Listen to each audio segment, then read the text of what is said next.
দেখুন, বিজেপির যতগুলো রাজ্য আছে, বিজেপির পরিচালিত যতগুলো রাজ্য আছে, সেখানকার স্ক্যাম আমরা সবাই জানি।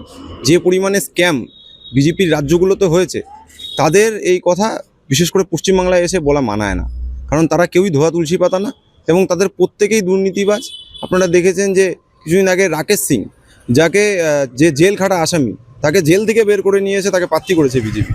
তো সুতরাং তারা কোনোভাবেই ধোয়া তুলসী পাতা বলে আমাদের মনে হয় না। করাপশান দূর করবে, এটা যদি আপনারা বাদ বাকি স্টেটের হালটা দেখেন আপনারা বুঝতে পারবেন। ঠিক আছে, আজকে ইউপির লোকেরা ওখানে বোলডোজার চালিয়ে ভেঙে দেওয়া হচ্ছে, ঠিক আছে। আর তারই যোগী আদিত্যনাথ আজকে ধূপগুড়িতে 18 তারিখে এখানে এসেছেন। তো উনি ওখানকার যে মানুষের অসুবিধা ছেড়ে উনি এখানে আজকে প্রচারে এসেছেন। তো এইসব দিয়েই আপনারা সব কিছু বুঝতে পারেন যে ওনাদের কি আজকাল হাল রয়েছে।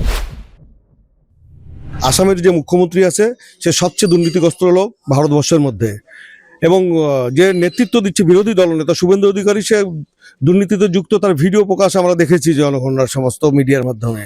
এবং বিহারে যে নতুন মুখ্যমন্ত্রী হলো, সে তো দুর্নীতিগ্রস্ত এবং সে খুনি আসামি। এরপরে তো আর আক্ষেপ থাকে না যে বিজেপি দুর্নীতি মুক্ত করবে না দুর্নীতি যুক্ত করবে, সেটা তো প্রমাণিত এখানে। আজকে নরেন্দ্র মোদীর চারপাশে কারা ঘুরছে সেটা একটু ভালো করে লক্ষ্য করলে বোঝা যাবে। ললিত মোদীকে কেন মোদী ধরতে পারতেছে না? স্বতঃস্ফূর্তভাবে উনি ললিত মোদীকে ধরে নিয়ে আসতে পারে, কোথায় আনতে পারতেছে? ওনার চাই টাকা, দেশটা বিক্রি করতে হবে।